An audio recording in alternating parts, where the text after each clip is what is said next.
Selamat pagi Bapak Ibu Saudara-saudariku yang terkasih dalam nama Tuhan kita Yesus Kristus. Di hari ini, di hari Sabtu, sambil kita Bapak Ibu Saudara-saudariku mengawali hari ini dan mempersiapkan diri kita dalam peribadahan minggu esok, kita akan diberkati dengan firman Tuhan. Kita berdoa.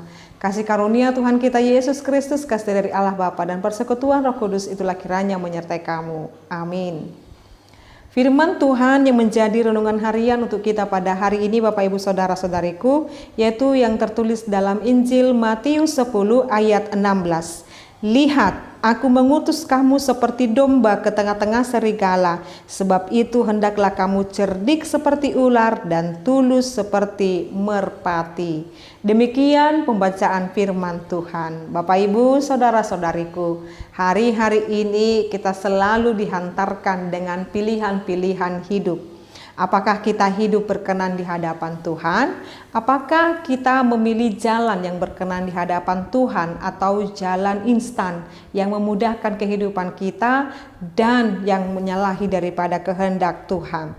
Hari-hari ini kita dijumpai atau diperhadapkan dengan pilihan juga di saat dunia ini mengajarkan hal yang jauh daripada Allah yang boleh menyesatkan kehidupan kita, yang boleh menyesatkan kehidupan kita, bagaimana manusia berusaha menggantikan posisi Allah di dalam hidupnya dengan kemewahan-kemewahan, dengan harta duniawi yang menggiring kepada kehidupan daripada keangkuhan dan kesombongan, dan banyaknya penyesat-penyesat dan banyaknya pembenci-pembenci yang saat ini semakin marak Bapak Ibu Saudara-saudariku. Maka di tengah-tengah maraknya hal yang tidak baik itu, orang-orang Kristen harus tampil menjadi pembawa damai. Jadi kita diutus Bapak Ibu yaitu seperti domba di tengah-tengah serigala, serigala yang menyeramkan, serigala yang menakutkan dengan segala kekuatan dan kekuasaannya. Tetapi kita harus tampil seperti domba Bapak Ibu yang taat dengan hidup di dalam dia menggantungkan hidupnya kepada Sang Gembala.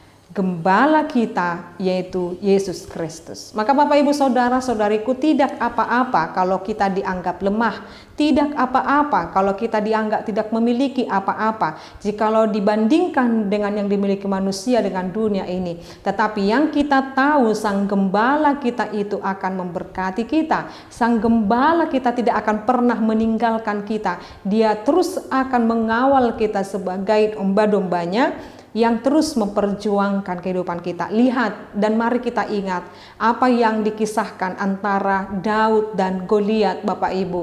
Mungkin secara logika manusia berpikir bagaimana mungkin Daud yang kecil, yang belum punya pengalaman dalam medan perang, tetapi dia harus menghadapi sang prajurit raksasa daripada Filistin yaitu Goliat Bapak Ibu. Tetapi dengan segala kelemahan, keterbatasan daripada Daud, hanya dia mengandalkan kuasa Allah. Si raksasa itu yang penuh dengan kuasa itu secara kekuatan fisik itu dapat dijatuhkan oleh ketapel batu daripada Daud itu sendiri. Demikian juga dengan kita Bapak Ibu Saudara-saudariku, supaya ketika menjalani kehidupan ini jangan terlalu meratapi diri yang mengatakan penuh dengan keterbatasan, penuh dengan kelemahan, tetapi biarlah semakin ketika kita mengalami kelemahan dan kita semakin menyerahkan diri kita kepada Tuhan dan mengandalkan kuasanya Bapak Ibu Saudara-saudariku, Dia yang akan memampukan dan menguatkan kita. Maka dikatakan, cerdiklah kamu dan tulus seperti merpati. Yang ini dimungkinkan Bapak Ibu lakukan apa yang bisa kita lakukan, tetapi yang boleh senantiasa kita hidupi adalah bergantung seutuhnya hanya kepada Tuhan. Mari Bapak Ibu Saudara-saudariku menjalani kehidupan ini supaya tetap hidup berkenan di hadapan Tuhan dan senantiasa memuji dan memuliakan namanya. Tuhan Yesus memberkati. Ya Allah Bapa kami sungguh bersyukur buat firman-Mu yang menguatkan kami Tuhan dengan segala keterbatasan kami, tetapi kami akan mengandalkan Engkau dalam setiap kehidupan kami. Berkatilah seluruh umat-Mu ini Tuhan, berkatilah seluruh orang yang percaya kepadamu dengan mengandalkan kuat kuasa-Mu. Dalam nama Yesus Kristus dan pimpinan Roh Kudus kami berdoa dan mengucap syukur. Anugerah daripada Tuhan kita Yesus Kristus, kasih dari Allah Bapa dan persekutuan Roh Kudus itulah kiranya menyertai kamu. Amin. Selamat pagi Bapak Ibu Saudara-saudariku, Tuhan Yesus memberkati. Shalom.